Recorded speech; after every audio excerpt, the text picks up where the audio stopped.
From Nashville, this is William Henry sitting in for Whitley Strieber. This is Dreamland. Welcome, everyone. 20 years ago, Michael Baigent and his colleagues stunned the world with a controversial theory that Jesus and Mary Magdalene were married and founded a holy bloodline.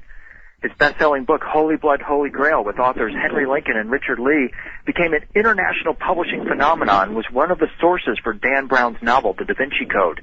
Now, with 2 additional decades of research behind him, Michael Baigent's The Jesus Papers presents explosive new evidence that challenges everything we know about the life and death of Jesus. Michael Baigent, welcome to Dreamland. Hi, William. Good to be with you. Hey, thank you so much for joining us. I have to get a personal note out of the way, if you don't mind. I was one of those sophomores at a small Southern Baptist college in Nashville in 1982 when Holy Blood, Holy Grail was published.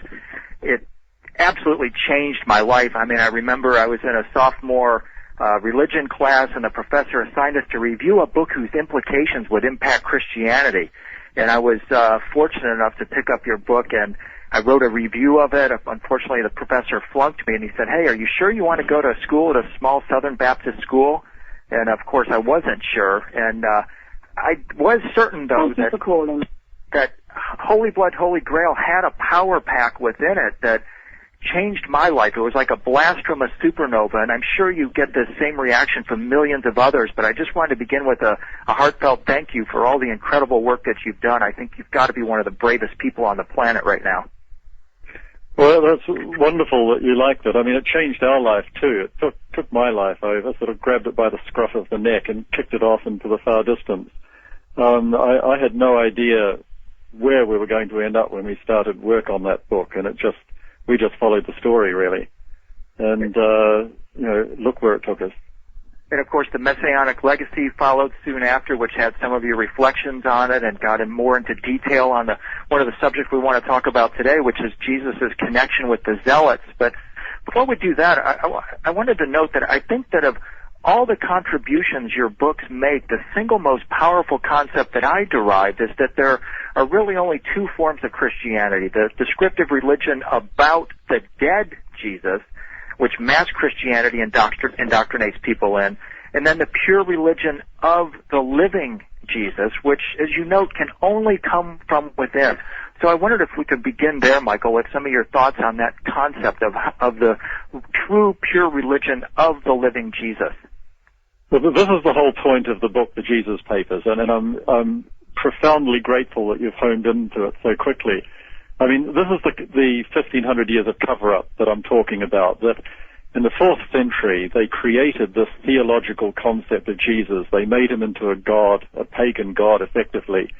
And by doing this, they silenced the man underneath.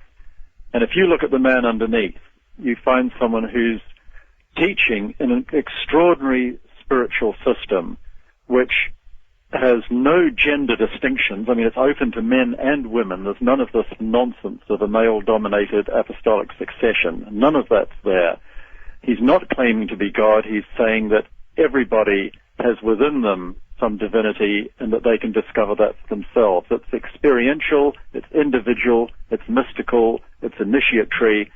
It has to do with each man and woman approaching, finding, and experiencing divinity for themselves.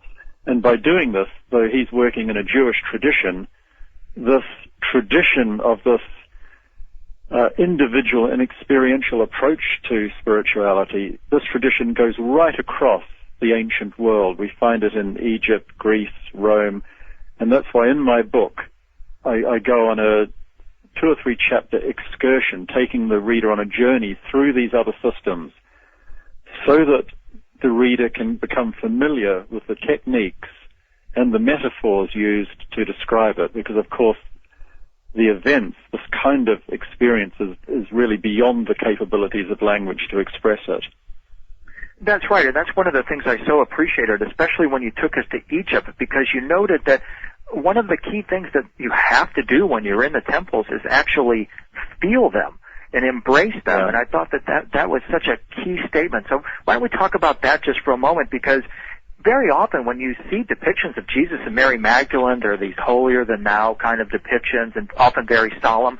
They never show them in what I would suggest is their native habitat, the temples of Egypt, of Iran and Iraq even, and other places. So let's talk about what that temple experience must have been like. Well, the point of the temples, I mean, what's the point of any religion? It's to guide or aid people towards experiencing divinity for themselves. But what so often happens is the religion starts getting more interested in sustaining its own organization. But the temples, the beauty of the temples was, especially in ancient Egypt and many other countries, is that they were there, they existed primarily to serve what was called ma'at in Egypt, which is this universal harmony. And the idea was that by maintaining a relationship between this world and the next world, or which the Egyptians called the duat, the far world, which is this world of the spiritual beings, this world of divinity, by maintaining the constant harmonious relationship between these two worlds, our world and that world, then the harmony of the universe was maintained. And so the whole point of the priesthood, of the temples, was to maintain this harmony, to constantly keep these two worlds in conjunction with each other and in balance with each other.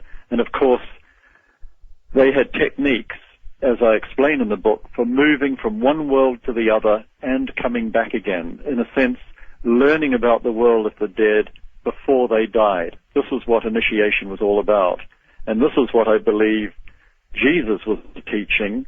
His message of love, forgiveness, and compassion was how one could live within the world. But he was also teaching an inner teaching, which was how to move to the world, to the divine world itself. And he called this the kingdom of God. And the question I ask in the book is, what does he mean when he says, or when he terms something, moving to the kingdom of God, or understanding the kingdom of God? And this is something I'm exploring. And so what do you think the kingdom of heaven or the kingdom of God was in their conception?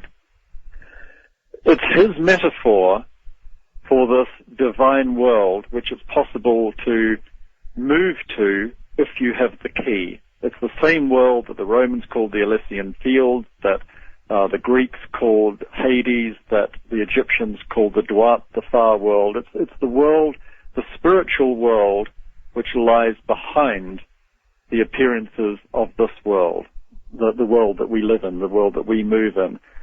And it's the world that after death one moves to. It's let's just call it the other world. It's an easy sort of concept, I think, for people to understand. And I think that we have this innate longing to know and to travel to this other world. And I think this longing is very much part of our religious impulse. We want to know who we are. We want to know why we are here. We have this longing for this completion, to know both worlds. And I think what happens with religions is they stand between a person and their knowledge of the other world, and it gives them enormous power. And I think that's why a lot of religions don't want people to have the freedom of knowing for themselves this divine world. But certainly Jesus was involved in that. I mean, there's this wonderful quote in the New Testament, on several parts of the New Testament, where he says to his disciples, he gives the parables for the people out there, the public, but he comes back and gives the mysteries of the kingdom of heaven to his disciples. I mean, Matthew 13 is a good example of that. Quite clear, he has this dual message, this dual teaching. Yeah, and one of my favorite statements in response to a question by Mary Magdalene, it's in the Pistis Sophia, and he says explicitly, "Do not cease seeking day or night, and do not let yourselves relax until you have found all the mysteries of the kingdom of light, which will purify you and make you into pure light and lead you into the kingdom of light." It can't Absolutely. get much plainer than that is the whole purpose here. And as you talk in the book, that is probably the reason why Jesus vanished from Palestine during his youth and young adulthood, and it appears went to Egypt, where, as you describe, it appears there was a fully functioning Jewish temple that may It doesn't appear there was a fully functioning Jewish temple there. That's no conjecture or hypothesis on my part. That's the fact of history. Let's talk about that temple, because this is such a key part